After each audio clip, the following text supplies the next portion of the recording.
तो हेलो भाई, welcome to the podcast. आज आम कथा होते अबाउट पापा पर्व।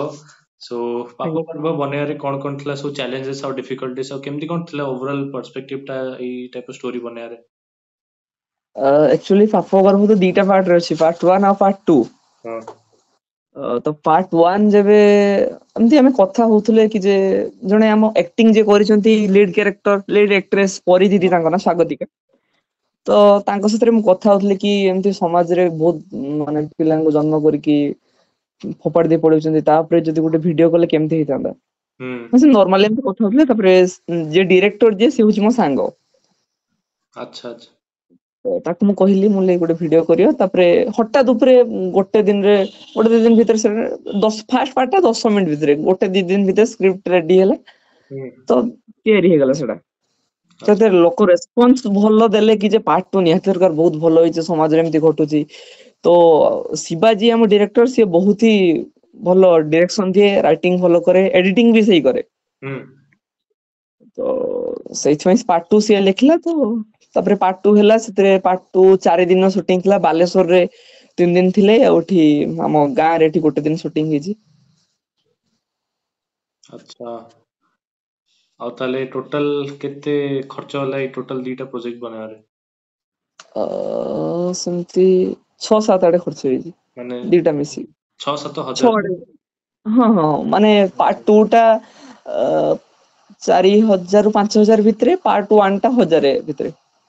ବଢିଆ ଭାଇ, ଏତେ କମ ରେ ହେଇଗଲା ମାନେ ଭଲ କଥା। 40 ମିନିଟ ପାଖାପାଖି ଗୋଟେ ଗୋଟେ ଲେନ୍ଥ ରହିଲାଣି ତ ଏତେ କମ ରେ ହେଇଛି ମାନେ ଜାଣି ଖୁସି ଲାଗିଲା। କାହିଁକିନା ମୁଁ ଦେଖୁଛି କିଛି ଜଣ ସର୍ଟ ଫିଲ୍ମ ବନଉଛନ୍ତି ତାଙ୍କ 40,000 50,000 ଖର୍ଚ୍ଚ ହଉଛି, କ୍ୟାମେରା ଖର୍ଚ୍ଚ ବେଶୀ ହେଇଯାଉଛି। ଆଜ୍ଞା କ୍ୟାମେରା ଆଜ୍ଞା ଟା ହଁ ଯଦି ମୁଁ ଥିଲା ଦେଖୁଥିଲି ଅମିୟ ଭାଇଙ୍କର ଯୋଉ ଚକ୍ରବ୍ୟୁହ ଆଉ ଇଏ ତାଙ୍କର ବହୁତ ଟଙ୍କା ଖର୍ଚ୍ଚ ହେଇଛି ଅଧିକା ଡାଇରେକ୍ଟ ଖର୍ଚ୍ଚ 1984। ହେଇଯାଉଛି, କ୍ୟାମେରା ଅଧିକା ଖର୍ଚ୍ଚ ହେଇଯାଉଛି ତ ଏଇଟା କମ ଖର୍ଚ୍ଚ ହେଇଛି ଜାଣି ଖୁସି ଲାଗିଲା। ତ ଭାଇ ଏଇଟା ଯିଏ ଡାଇରେକ୍ଟର ଥିଲେ ତାଙ୍କର ଏଇଟା ତ ଭିଜନ ଥିଲା ଏଇଟା ଗୋଟେ ନୂଆ ଟାଇପ ର କଣ୍ଟେଣ୍ଟ ବନେଇବା ପାଇଁ କି। ସୋ ଆକ୍ଟର ମାନେ କେମିତି କଣ ସାହାଯ୍ୟ କରିଥିଲେ, ଯେ କି ଲେଡି ଜଣେ ଯୋଉ ଥିଲେ ଯେ କି ରୋଲ କରିଥିଲେ, ଯେ ମାଙ୍କ ରୋଲ ଯିଏ କରିଥିଲେ, ସିଏ ରୋଲ ଟା କେମିତି ଚୁଜ କଲେ କି ତାଙ୍କର ଏଜ ଯେହେତୁ କମ ତ ସିଏ କେମିତି ଭାବିଲେ କି ହଁ ଏଇ ଟାଇପ ରୋଲ ମୁଁ କରିପାରିବି ଆଉ ମାନେ ଭଲସେ କରିପାରିବି। ଦେଖନ୍ତୁ ଏଥିରେ ଅଡିଏନ୍ସ ମାନେ ଟିକେ କନଫ୍ୟୁଜ ହେଇପାରନ୍ତି। ଆକ୍ଚୁଆଲି ଏଥିରେ ଦି ଜଣ ମା, ଜଣେ ମା ଜନ୍ମ କରିକି ଫୋପାଡ଼ି ଦେଇଛି ଆଉ ଜଣେ ମା ତାକୁ ପାଳିଛି। ହଁ। ତ ପାର୍ଟ 1 ଯେତେବେଳେ ମୁଁ ଲେଖିଥିଲି ସେଥିରେ ଦି ଜଣ ଆକ୍ଟ୍ରେସ ଥିଲେ, ଜଣେ ସ୍ୱାଗତିକା ଜଣେ ହଁ। ଅମ୍ବିକା। ହଁ। ଅମ୍ବିକା ହଉଛି ଯିଏ ଜନ୍ମ କରିକି ପିଲାଟାକୁ ଫୋପାଡ଼ି ଦେଇଛି, ହୁଁ। ସ୍ୱାଗତିକା ହଉଛି ଯିଏ ପିଲାଟାକୁ ପାଇଛି। ହୁଁ। ତ ମୁଁ କଲ୍ କରିକି ଦି ଜଣଙ୍କୁ କହିଲି କି ଏମିତି ଷ୍ଟୋରି ଅଛି ଏମିତି କରିବା, ଶିବାକୁ କହିଲି। ତ ଅମ୍ବିକା ଯିଏ ସିଏ ଟିକେ ହଁ କରିବା ଏମିତି ଏମିତି ଟିକେ ଅସୁବିଧା ହେଲା, ମାନେ ତା ଘର ସେତେ ତାକୁ ସପୋର୍ଟ କରନ୍ତିନି ଆଚ୍ଛା ଆଚ୍ଛା। ଅମ୍ବିକାକୁ। ତାପରେ ଯେତେବେଳେ ପାର୍ଟ 1 ରିଲିଜ ହେଇଗଲା ପରେ ଯେତେବେଳେ ଏତେ ସପୋର୍ଟ ଆସିଲା, ଆମେ ଭାବିଲେ କି ଯେ ପାର୍ଟ 2 ନିହାତି କରିବା। ହୁଁ। ପାର୍ଟ 2 ବେଳେ ଅମ୍ବିକା ଯିଏ ତାର ପ୍ରୋବ୍ଲେମ ବହୁତ ଆସିଲା, ତାର ଫ୍ୟାମିଲି ପ୍ରୋବ୍ଲେମ, ତା ନିଜ ପ୍ରୋବ୍ଲେମ, ତାର ଏକ୍ଜାମ, ତାଙ୍କ ଆଈଙ୍କ ଦେହ ଖରାପ, ବହୁତ ପ୍ରୋବ୍ଲେମ ଆସିଲା। ହୁଁ। ତ ଯାହା ଫଳରେ ପାର୍ଟ 2 ରେ ଯୋଉ ଅମ୍ବିକା ବଦଳରେ ଯୋଉ ମା ଆକ୍ଟିଂ କରିଛନ୍ତି ତାଙ୍କ ନାଁ ହଉଛି ସ୍ଵାତି। ଆଚ୍ଛା ଆଚ୍ଛା। ତ ଆମେ ସେଠି ଯୋଉ ପାର୍ଟ 1 ରେ କିଛି କ୍ଲିପ ପାର୍ଟ 2 ରେ ଅଛି ନା, ତ ସେଟା ଆମେ ଭିଏଫଏକ୍ସ ଏଆଇ ମାଧ୍ୟମରେ ଫେସ ଚେଞ୍ଜ କରିଦେଇଛୁ। ମାନେ ଆଉ ପାର୍ଟ 1 ରେ କିଛି ସୁଟିଂ ନ କରିକି ସେ ପାର୍ଟ 1 ରେ କିଛି କ୍ଲିପ ଅଛି ବାସ୍ ମୁହଁ ଚେଞ୍ଜ ହେଇଯାଇଛି। ଭାଇ ଏଆଇ ର ୟୁଜ ହେଇଛି ଦେଖି ବହୁତ ଖୁସି ଲାଗିଲା ହଁ ମାନେ। ହଁ ଏଆଇ ର ଫାଷ୍ଟ କ୍ଲିପ କିଛିଟା ଏଆଇ ର ୟୁଜ ହେଇଛି, ତାପରେ ଆଉ ଅରିଜିନାଲ ସୁଟ ସବୁ ମାନେ ପାର୍ଟ 2 ରେ ଫାଷ୍ଟ ମା ଯିଏ ସେ ଆଉ ଜଣେ ରୋଲ କରୁଛନ୍ତି, ସ୍ୱାତି ତାଙ୍କ ନାଁ। ଭାଇ ଏଥିରେ ଯୋଉ ଅଛି ଗୋଟେ ହସ୍ପିଟାଲ ସିନ୍ ଅଛି, ହସ୍ପିଟାଲ ସିନ୍ ରେ ବି ମାନେ ଏଆଇ ୟୁଜ ହେଇଛି। ସେଟା ନା ସେଟା ଏଆଇ ମାନେ ସେଟା ଗ୍ରୀନ ସ୍କ୍ରିନ୍ ହେଇଛି। ହସ୍ପିଟାଲ, ଅର୍ଫାନାଇଜ ଆଉ ଆମର ଡକ୍ଟର ବାଲା ସିନ୍ ସବୁ ଗ୍ରୀନ ସ୍କ୍ରିନ୍ ରେ କରିଛୁ ଆମେ। ସେ ଯୋଉ ଶୋଇଥିଲେ ଜଣେ ଯୋଉ ସେ ସେଇଟା ତ ଏଆଇ ୟୁଜ ହେଇଛି ବୋଧେ, ମାନେ ଯୋଉ ଶୋଇଥିଲେ ଯୋଉ ଆଇସିୟୁ ରେ ସେଇଟା ଯୋଉ। ହଁ ସେଇଟା ଏଆଇ ମାନେ ଭାଇ ମାନେ ଅରିଜିନାଲ ସୁଟ ହେଇଛି, ମାନେ ହଁ। ଗ୍ରୀନ ସ୍କ୍ରିନ୍ ମାଧ୍ୟମରେ ସେ ଗୋଟେ ଟେବୁଲ ଉପରେ ଶୋଇଥିଲା ତ ବାସ୍ ଘୋଡେଇ ଦିଆଯାଇଥିଲା ସୁଟ ହେଇଛି। ଆଚ୍ଛା। ତାକୁ ଫଟୋସପ ରେ ଏଡିଟ କରିକି ଭିଡିଓ ଆଫ୍ଟର ଇଫେକ୍ଟ ରେ କଣ କରିଛନ୍ତି ଆଉ, ମୁଁ ଏଡିଟ ତ ସେମିତି କିଛି ଜାଣିନି। ବଢିଆ ଭାଇ, ଏଡିଟ ବଢିଆ କରିଛନ୍ତି ଭାଇ। କୋଉ ସଫ୍ଟୱେର ସବୁ ୟୁଜ ହେଇଛି? ପ୍ରିମିୟର ପ୍ରୋ, ଆଫ୍ଟର ଇଫେକ୍ଟସ ଏଇ ସବୁ ଜିନିଷ, ଫଟୋସପ। ଭାଇ ରାଇଟିଂ ହେରିକା ତମେ କରିଛ ନା କିଏ କରିଥିଲେ? ପାର୍ଟ 1 ଟା ମୁଁ କରିଥିଲି, ପାର୍ଟ 2 ଟା ଶିବା କରିଛି। ଆଚ୍ଛା, ଶିବା ଭାଇଙ୍କ ଟୋଟାଲ ଏଇଟା ମାନେ ଡାଇରେକ୍ଟୋରିଆଲ ପ୍ରୋଜେକ୍ଟ। ହଁ ପାର୍ଟ 2 ଟା ହଉଛି ଶିବା ପୁରା ଟୋଟାଲ ପୁରା ଲେଖିଛି, ଏଡିଟ ଲେଖିଛନ୍ତି ସେଇ କରିଥିଲେ। କରିଛି, ଆଚ୍ଛା। ସବୁ କିଛି ସେଇ କରିଛି। ଭାଇ ତମେ ବି ତାହେଲେ ପାର୍ଟ 1 ଟା ଏଡିଟ ଯୋଉ କରିଥିଲେ ଏକ୍ସପିରିଏନ୍ସ ଥିଲା କି ମାନେ ଏଇଟା ଏଇଟା ହବ, ମାନେ ପାର୍ଟ 1 ପାର୍ଟ 2 ଷ୍ଟୋରୀ ଦିଟା ଏକା ସହିତ ଲେଖିଥିଲେ ନା ପାର୍ଟ 2 ଟା ଏବେ ନା ନୂଆ ନା ଭାବିଲେ? ପାର୍ଟ 1 ଟା ମୁଁ ଲେଖି ଦେଇଥିଲି, ହଁ ତାପରେ ସମସ୍ତଙ୍କୁ ଷ୍ଟୋରି କହିଥିଲି କି ଏଇଭଳିଆ ଏମିତି କରିବା, ଛୋଟଟେ ଗୋଟେ କରିବା, କାହିଁକି ନା ଆମେ କିଛି ଗୋଟେ ବଡ ଜିନିଷ କରିବା ବୋଲି ଭାବିଥିଲୁ, ଗୋଟେ ୱାସରୁମ ବୋଲି ଗୋଟେ ଫିଲ୍ମ କରିବୁ ଭାବିଥିଲୁ। ଆଚ୍ଛା ତ କିନ୍ତୁ କିଛି ଲୋକେସନ ସେଟା ମିଳିଲାନି, ଯାହା ଫଳରେ ଆମେ ଭାବିଲେ କି ଯେ ମଝିରେ ଗୋଟେ ମୁଭି ଗୋଟେ କରିଦବା 10 ମିନିଟରେ, ତାପରେ ଆମେ ୱାସରୁମ କରିବା। ଆମେ ଭାବିନଥିଲେ କି ଯେ ସେଇ 10 ମିନିଟର ଭିଡିଓ କୁ ଏତେ ସାରା ଭଲ ପାଇବା ଦେବେ ବୋଲି। ତ ହୁଁ ଯାହା ଫଳରେ ପାର୍ଟ 2 ଆମେ କଲୁ, ତ ପାର୍ଟ 2 ତାପରେ ଯାଇକି ଆମେ ଭାବିଲେ, ମାନେ ଏକା ସାଥିରେ ଭାବିନଥିଲୁ। ଆଚ୍ଛା ବେଟର ଏଇଟା ଲାଗିଲା, କ୍ୱାଲିଟି ଭଲ ଥିଲା, ତାପରେ ଆକ୍ଟିଂ ଭଲ ଲାଗିଲା, ସେ ଯୋଉ ଦିଦି ଯୋଉ ଥିଲେ ତାଙ୍କ ଆକ୍ଟିଂ ଭଲ ଲାଗିଲା। ଆଉ ତାପରେ ବାକି ତ ଭଲ ଲାଗିଲା, ଯେତେ ଲେଡି କ୍ୟାରେକ୍ଟର ଯେ ଥିଲେ ଭଲ ଲାଗିଲା। ତାଙ୍କ ବାପାଙ୍କ ରୋଲ ଯିଏ କରିଥିଲେ ସେ ବି ବହୁତ ଭଲ କାମ କରୁଛନ୍ତି। ବାପାଙ୍କ ରୋଲ ଯିଏ ହଁ, କରିଥିଲେ ସେଇଟା ସେ ବି ବି ମାନେ ଠିକ ଅଛି। ବଢିଆ ମ୍ୟାଚୁରେଟ ଆକ୍ଟିଂ, ମାନେ ବଢିଆ ଲାଗିଲା ସମସ୍ତ ଆକ୍ଟିଂ ଦେଖିକି। ଓଡିଶାରେ ଏଇ ଟାଇପର ସର୍ଟ ଫିଲ୍ମ ବହୁତ ହି କମ ହୁଏ, ରେୟାରଲି ହୁଏ। ଆଉ ତାପରେ ଓଲିଉଡ ଆକ୍ଟର୍ସ ମାନେ ବି ଏଇ ଟାଇପର ବନେଇ ପାରିବେ କି ନାହିଁ, ମାନେ ମତେ କାହିଁ ଲାଗେନି ଓଲିଉଡ ଆକ୍ଟର୍ସ ମାନେ ଏତେ ମୁଁ କମ ଅଳ୍ପ ପଇସାରେ ବହୁତ ବନେଇ ପାରିବେ। ଦେଖିଲାଣି ନା, ପ୍ରତୀକ୍ଷା, ଦମନ, ଦଶମ, ହୁଁ। ଆଉ ବାବାର, କୁହୁଡି, ଭଲ ଭଲ କରୁଛନ୍ତି ତ। ଖର୍ଚ୍ଚ ହଉଛି ଲକ୍ଷ ଲକ୍ଷ ଟଙ୍କା ନା, ଏଠି ତ 6,000 ହଁ, ଟଙ୍କା ବନେଇଛ ମାନେ ସେଇଟା ବଡ କଥା। 6,000 ଟଙ୍କା ତ ତାର ଦିନକର ମାନେ କ୍ୟାମେରାର ଫିସ୍ ବି ନୁହଁ, କ୍ୟାମେରା ଖର୍ଚ୍ଚ ଦିନକୁ ନା ତମେ ମେନ୍ କଥା 3 4 ଭାଇ, ଆମର ଜଣେ ଟିମ ମେମ୍ବର ଅଛନ୍ତି ଯିଏ ଏଥିରେ ଡକ୍ଟର ହେଇଥିଲେ। ଆଚ୍ଛା ଆଚ୍ଛା। ହଁ ହଁ। ତ ସିଏ ତାଙ୍କର କ୍ୟାମେରା ଟିକେ ଚିହ୍ନା ଅଛି, ତ ହଁ ଯାହାଫଳରେ ହଁ। ଆମେ ଟିକେ କମ ରେଟ ରେ କ୍ୟାମେରା ଟା ପାଇଯାଉ। ଓହୋ, କ୍ୟାମେରାଟା ତାହେଲେ ଭଡାରେ ଆସିଥିଲା। କ୍ୟାମେରା ଟା ଭଡା, ନହେଲେ ଲାପଟପ ଟା ଆମର, ହଁ ଏଡିଟିଂ ଆମ ନିଜ ପିଲା ଶିବା ତିଆରି କରେ। ଭାଇ, ତାହେଲେ କ୍ୟାମେରା କୋଉ କ୍ୟାମେରା ଏଇଟା? ଏଇଟା ସୋନି? ନିକନ Z50 ରେ ହେଇଥିଲା। ଆଚ୍ଛା, ସିଏ ବି ନେଇଥିବେ ଦିନକୁ 1,000 ନା କେତେ?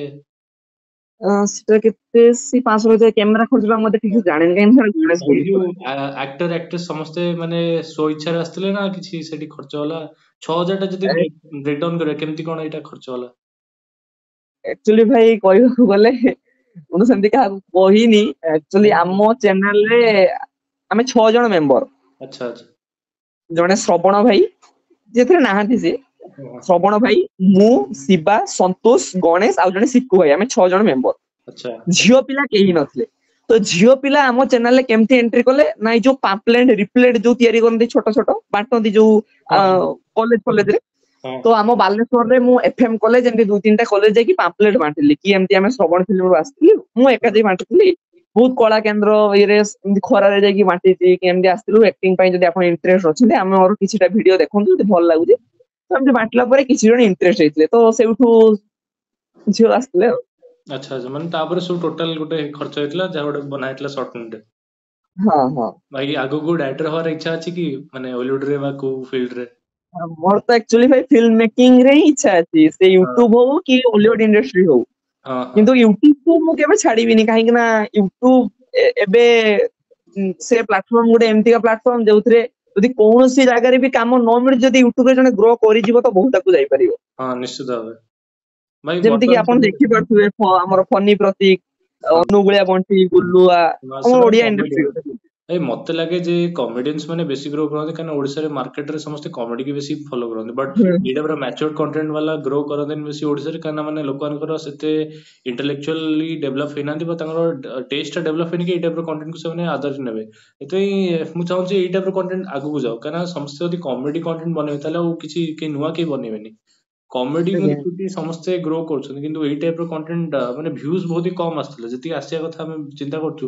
ଲକ୍ଷ ଲକ୍ଷ ଭ୍ୟୁଜ ଆସିବା କଥା ଏଇ ଟାଇପର କଣ୍ଟେଣ୍ଟକୁ, କିନ୍ତୁ ଆସୁଛି ମାନେ କିଛି ହଜାର ହଜାର ଭ୍ୟୁଜ ଆସୁଛି, ମାନେ ଆହୁରି ହଁ, ଆସିବା କଥା। ବହୁତ ଚିନ୍ତା ଭାବନା ଆସୁଛି। ଏଇଟା ମାନେ ଏତେ ପରିଶ୍ରମ କରୁଛ ଯେହେତୁ ଆସିବା କଥା ଭ୍ୟୁଜ, ତ ସେଇଟା ବି ଦୁଃଖ ଲାଗେ, କାରଣ କମେଡିଆନ୍ସ ମାନେ କମେଡି କଣ ମାନେ ନର୍ମାଲ କିଛି ବେଶୀ କିଛି ପରିଶ୍ରମ ସେମାନେ କରନ୍ତିନି, ଜଷ୍ଟ ଲୋକଙ୍କୁ ହସାଇବାଟା ଗୋଟେ କଷ୍ଟ କାମ। କିନ୍ତୁ ତଥାପି ସେଇ ନର୍ମାଲ ରିପିଟେଟିଭ ଆମେ ଜିନିଷ ଦେଖୁଛି, କିନ୍ତୁ ଏଇଟା ଗୋଟେ କ୍ରିଏଟିଭ ୱାର୍କ ଦେଖିକି ଖୁସି ଲାଗିଲା, ବଟ୍ ଦୁଃଖ ବି ଲାଗିଲା କି ଭ୍ୟୁଜ ବହୁତ କମ ଆସୁଛି। ତ ଭାଇ, ଏଥିପାଇଁ କଣ କହିବାକୁ ଚାହିଁବ, ମାନେ ଓଡିଶାରେ ଅଡିଏନ୍ସ ମାନେ ଡେଭଲପ ହେବେ ଧୀରେ ଧୀରେ, ଅଥବା ମାନେ ଖାଲି କମେଡିଆନ୍ସ ମାନେ ଖାଲି କମେଡି ବନେଇବେ, ଏଇ ଟାଇପର ଚାଲୁଥିବ, ଟେଷ୍ଟ ଡେଭଲପ ହବନି ଲୋକମାନଙ୍କର? ନା ଅବଶ୍ୟ ଏଟା ସତ କଥା କି ଯେ କମେଡି ଯୋଉମାନେ କରନ୍ତି ସେମାନଙ୍କୁ ଟିକେ ଅଧିକା ସପୋର୍ଟ ମିଳିଯାଏ। ହଁ ହଁ।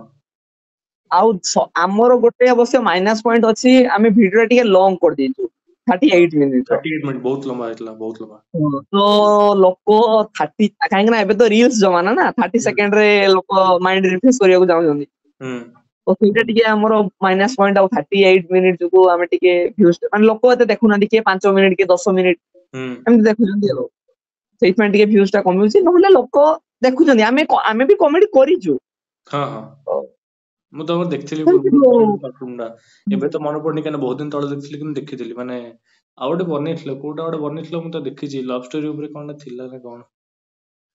କଣ ଅଛି କି ମାନେ ମୁଁ ତମେ ଥିଲ ସେଥିରେ ମାନେ ଲିଡ୍ ରେ ତମେ ଥିଲ ସ୍କାଏ ବ୍ଲୁ ଥିଲି କଲର ଅଭୁଲା ସ୍ମୃତି ବୋଧେ ସେଇଟା ଯୋଉ ସ୍କାଏ ବ୍ଲୁ ହଁ କଲର ସେଟା ଭାଇ ସେଟା କମେଡି ନୁହେଁ ଭାଇ ସେଟା ଆମେ ସସ୍ପେନ୍ସ ହଁ ଥ୍ରିଲର ଷ୍ଟୋରି କରୁଥିଲୁ ହଁ ସେଟା ବି ସେଇ 40 ମିନିଟ ର ଥିଲା ସେଟା ଗୋଟେ ଅବଶ୍ୟ ମର୍ଡର ଭ୍ୟୁଜ ଫର୍ଡର ପଳେଇଛି କଣ ଥିଲା 13,000 ଗୋଟେ ସେ ଗୋଟେ କଣ ଚୋରି କରିଥିଲେ ତାପରେ ମର୍ଡର ଫର୍ଡର କଣ ହୁଁ, ହେଲା ହୁଁ। ସାଙ୍ଗ 2 ଜଣ ଥିଲେ ତ ସେଇଟା ବଡ ହେଲା ପରେ ସେ ତାକୁ ଚିହ୍ନିବାକୁ ପାଇବ ତ ମନେ ପଡୁଛି ଟିକେ ଟିକେ ଟିକି ମାଧ୍ୟମରେ ସେ ହଁ ତା ହଁ ସେ ତାର ଛୋଟ ମନେ ବେଳର ପଡେ ଝିଅକୁ ହଁ ଜାଣି ଏ ଭଲ ଷ୍ଟୋରି ମାନେ ଯୋଉ ଲେଖୁଛ ଗୋଟେ ଷ୍ଟୋରି ଗୁଡା ଲେଖିବା କଥା ଏଇ ଟାଇପ ର ମାନେ ଏତେ କମ ପଇସାରେ ଯୋଉ ବନଉଛ ସେଇଟା ବଡ କଥା ଜାଣିବା ପାଇଁ କାହିଁକିନା ହଲିଉଡ ରେ ଆମେ ଦେଖୁଛେ ଡାଇରେକ୍ଟର୍ସ ମାନଙ୍କ ପାଇଁ କୋଟି କୋଟି ଟଙ୍କା ଅଛି ତଥାପି ସେ ବନେଇ ପାରୁନାହାନ୍ତି ଭଲ ନା ଗ୍ରୀନ ସବୁଠୁ ମାନେ ଭାଇ ମୋର ପ୍ଲସ ପଏଣ୍ଟ କହୁଛି ମାନେ ମୁଁ ମୋ କଥା ହଁ କହୁଛି ହଁ ନିଶ୍ଚିତ ଭାବେ ମୁଁ ଆଜି ଏ ଜାଗାରେ ପହଞ୍ଚିଛି ଓନ୍ଲି ଜଣକା ପାଇଁ ସିଏ ହଉଛି ଯିଏ ଶିବା ଯିଏ ଆମ ଏଡିଟର ମୋ ସାଙ୍ଗ ହଁ ସିଏ ହଁ ମୁଁ ଆଜି ଯୋଉ ଜାଗାରେ ପହଞ୍ଚି କେବଳ ତା ପାଇଁ ଯଦି ମୁଁ ଆଗକୁ ବି ଯିବି ତା ପାଇଁ ହଁ ସିଏ ମୋ ବ୍ୟାକ୍ ବୋନର ସିଏ ସବୁବେଳେ ଚାହେଁକି ଯେ ମୁଁ କେମିତି ଆଗକୁ ଯାଏ ଆମ ଟିମ ମେମ୍ବର କେମିତି ଆଗକୁ ହଁ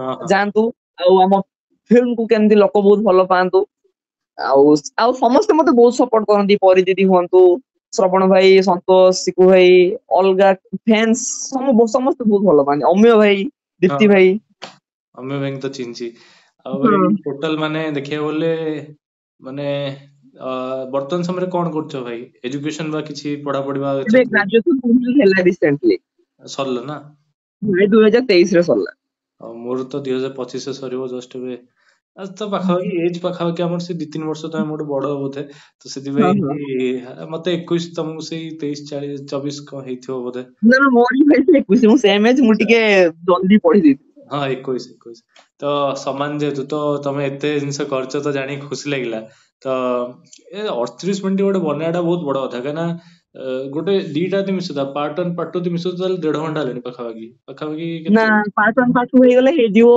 50 ମିନିଟ୍ ଆଡେ ହବ 50 ମିନିଟ୍ ଆଡେ ହବ କିନ୍ତୁ ପାର୍ଟ 1 ଟା ବହୁତ କମ ସମୟରେ କରିଥିଲ ଯୋଉ ପାର୍ଟ ହଁ 2 ଟା ହଁ ବହୁତ ସେଇଟା ଲମ୍ବା କାହିଁକି ନା ଆମେ ହେଇଗଲା ଭାବିନଥିଲୁ କାହିଁକି ନା ଆମେ ହୁଁ। ୱାସରୁମ ଆଣିବା ପ୍ଲାନ ରେ ଥିଲୁ ନା ଗୋଟେ ମଝିରେ ଗୋଟେ ଏମିତି କରିଦେଇଥିଲେ ଆଉ ହଁ ଭାଇ ଯୋଉ ଡାଇରେକ୍ସନ ଟିମ ରେ ତମେ ଥିଲ ବୋଧେ ପାର୍ଟ 1 ରେ ପାର୍ଟ ନା ନା ଆକ୍ଚୁଆଲି ଭାଇ ଏବେ ପର୍ଯ୍ୟନ୍ତ ଯେତେଟା ବି ଆମେ ପ୍ରୋଜେକ୍ଟ କରିଛୁ ହଁ ଡିରେକ୍ସନ କେବଳ ମୁଁ ନୁହେଁ ସମସ୍ତେ ଆମେ ମିଳିମିଶି ଡିରେକ୍ସନ ଦଉ କମେଡିରେ ଜଣେ ଅଛନ୍ତି ଗଣେଶ ବିଲି ଯିଏ ଡକ୍ଟର ହେଇଥିଲେ ଓହୋ କମେଡିରେ ତାଙ୍କର ଭଲ ନଲେଜ ସିଏ ଟିକେ କମେଡିରେ ଭଲ ଡିରେକ୍ସନ ଦିଅନ୍ତି ଶିବା ବି ଭଲ ଡିରେକ୍ସନ ଦିଏ ମୁଁ ହଁ କିଛିଟା ଦେଇଦିଏ ତ ଆଉ ପରିଦିଦି ଯିଏ ସିଏ ବି କନଭିନ୍ସ ମାନେ ବହୁତ ସପୋର୍ଟ କରନ୍ତି ସମସ୍ତେ ସପୋର୍ଟ କରନ୍ତି ଭାଇ ଏଗୁଡା ସବୁ ଯୋଗାଡ଼ କରିଥିଲ ମାନେ ଯେମିତି ଗ୍ରୀନ ସ୍କ୍ରିନ୍ ଗୋଟେ ଲଗେଇଲ ତାପରେ ସେଠି ରେକର୍ଡ କଲ ତ ଏଗୁଡା ସବୁ ମାନେ ଆଇଡିଆ କେମିତି ମାଇଣ୍ଡ ଆସିଲା କି ଆମେ ଏଇଟା ଏଇଠି ୟୁଜ କରିବୁ ମାନେ ଏଆଇ ଟା ଯୋଉ ୟୁଜ ହେଲା ଫିଲ୍ମ ମେକିଂ ରେ ପ୍ରଥମ ଥର ଦେଖିଲି ଓଲିଉଡ ରେ କିଏ ଜଣେ ବନେଇଛନ୍ତି ଏଆଇ କୁ ୟୁଜ କରି ଭଲସେ ବନେଇଛନ୍ତି ଆଉ ଜଣା ପଡୁନି କି ମାନେ ଏଆଇ ୟୁଜ ହେଇଛି ଗୋଟେ ମୋର ମନେ ଅଛି ସେ ଯୋଉ ସ୍କୁଲ କୁ ଯୋଉ ଅନାଥ ଆଶ୍ରମ ବା କୋଉଠି ଯିବେ ଯୋଉ ସେଇଟା ଯଦି ବି ପଛରେ ଗୋଟେ ଓଡିଆରେ ଲେଖା ହେଇଥିଲା ସେଇଟା ଗୋଟେ ଉପରେ ଲେଖା ହେଇଥିଲା ସେଇଟା ବି ଏଆଇ ରେ ବନା ହେଇଥିଲା ସେ ତାପରେ ଯିବେ ପଛୁଆ ଯିବେ ଯେ ସେଟା ଗ୍ରୀନ ସ୍କ୍ରିନ୍ ରେ କରାହେଇଥିଲା ତ ଏତେ ଜିନିଷ ଭାବିକି ପୁରା ଆଇଡିଏସନ ଫେଜ ରୁ ଭାଇ କେତେ ଦିନ ଲାଗିଥିଲା ସୁଟିଂ କହିପାରିବେ ସୁଟିଂ ଭାଇ 4 ଦିନ ଲାଗିଥିଲା 3 ଦିନ ଚାରି- ବାଲେଶ୍ୱର ଆମେ କରୁଥିଲୁ ହଁ ଆଉ ଗୋଟେ ଦିନ ଆମର ଏଠି ଗାଁ ରେ କରୁଥିଲୁ ଆଚ୍ଛା ଆଚ୍ଛା 2 ଦିନରେ ତାହେଲେ 2 ଦିନ 4 ଦିନ 4 4 ଦିନ ଦିନ ସୁଟିଂ ସରିଥିଲା ପାର୍ଟ 1 ଟା ଗୋଟେ ଦିନ ସୁଟିଂ ସରିଥିଲା ହୁଁ ପାର୍ଟ 2 ଟା 4 ଦିନ ମାନେ କେତେ ମିନିଟ ର ଥିଲା ଆଉ ଆମେ କେତେ ମିନିଟ ଦେଖିବାକୁ ପାଇଲେ ଡାଇରେକ୍ଟର୍ସ କଟ୍ କେତେ ଥିଲା ଆଉ ତାପରେ ରିଅଲ ଅଡିଏନ୍ସ କେତେ ଦେଖିଲେ ମାନେ ବୁଝିପାରିଲେନି ଭାଇ ମାନେ କେତେ ଲେନ୍ଥ କେତେ ଥିଲା ଟୋଟାଲ ଫୁଟେଜ ଟୋଟାଲ ଯେତିକି ନେଇଥିଲ ଆକ୍ଚୁଆଲ ଫିଲ୍ମ ଟା କେତେ ତାକୁ କାଟିଲ କେତେ ଆଉ ହେଲା କି ବହୁତ ଭାଇ ଆମର କହିବାକୁ ଗଲେ ଯିଏ ଡକ୍ଟର ଯିଏ ରୋଲ କରିଛନ୍ତି ହଁ ତାଙ୍କର ଖାଲି ଭାଇ କହିବାକୁ ଗଲେ 60 ଟା ଖଣ୍ଡେ ବୋଧେ ଖାଲି କ୍ଲିପ ଥିବ ଓହୋ ମାନେ ଏତେ ଥିଲା ତାର କଟାକଟି ହେଲା ତାପରେ ଆଚ୍ଛା ଆଚ୍ଛା ତାହେଲେ ବହୁତ ଏଡିଟିଂ ହେଇଛି ତାପରେ ଏଡିଟର ବି ବଢିଆ କାମ କରୁଛନ୍ତି ମାନେ ଯୋଉ ହଁ ସିଏ ବହୁତ ପରିଶ୍ରମ କରେ ସିଏ ସବୁବେଳେ ଚାହେଁକି ଯେ କେମିତି ଆମ ଭିଡିଓ ଭଲ ହଉ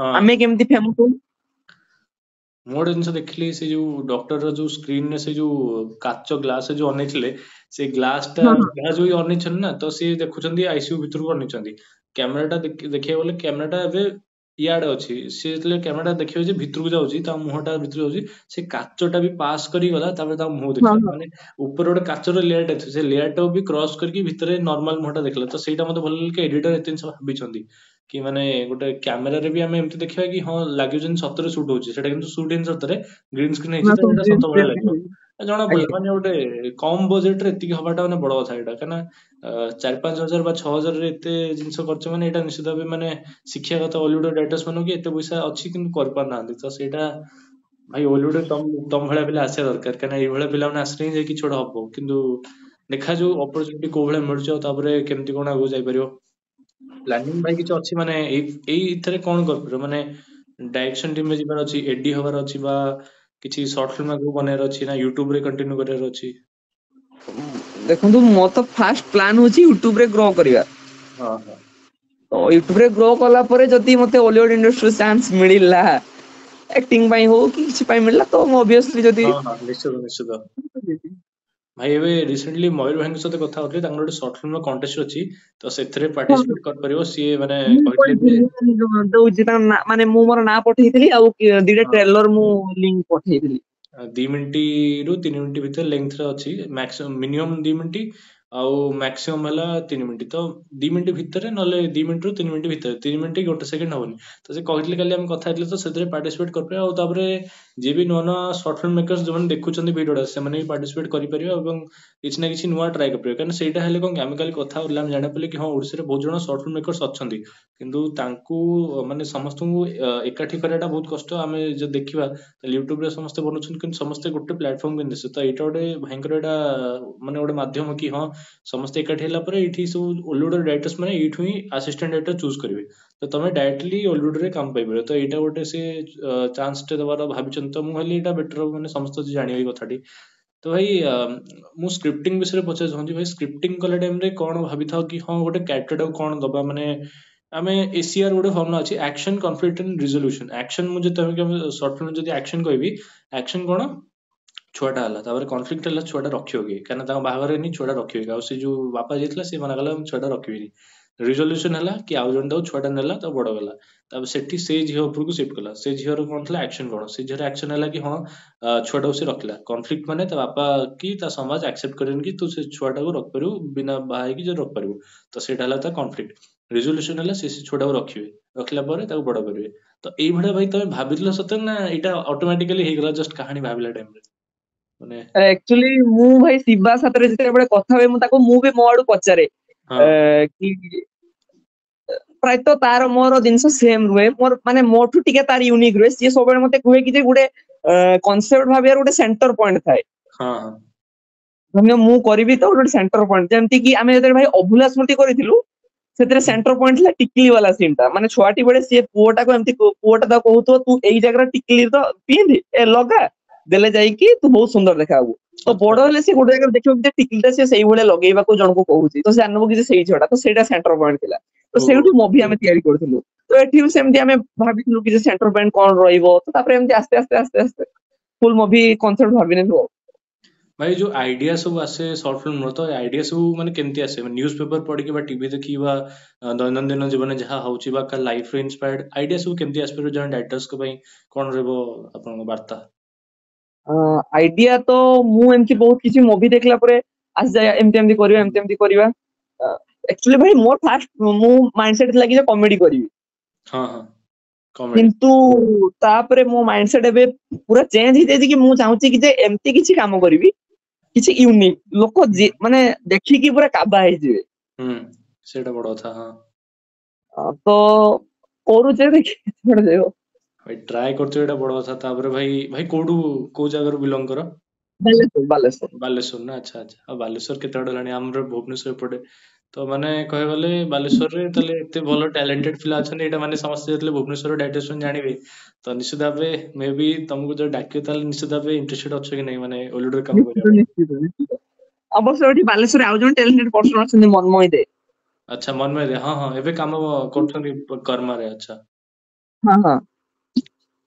ତ ମନ୍ମୟ ଦେ ଭାଇ ବି ଯଦି ମାନେ ଏଇ ଟାଇପର ଫିଲ୍ମ ବନେଇବେ, ମନ୍ମୟ ଦେ ଭାଇ କମେଡି ବନାନ୍ତି ନା କୋଉ ଟାଇପର କଣ୍ଟେଣ୍ଟ ବନାନ୍ତି?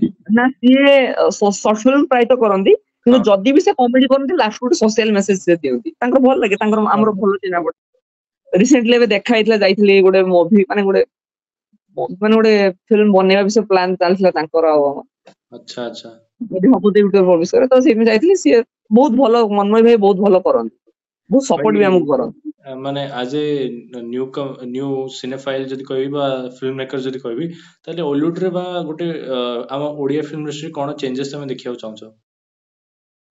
ମୁଁ ଏଇଟା ଚେଞ୍ଜେସ୍ ଦେଖିବାକୁ ଚାହୁଁଛି, କାହିଁକି ନା ମୁଁ ଖାସ କରି ଅଡିଏନ୍ସ ମାନଙ୍କ ପାଇଁ କହୁଛି।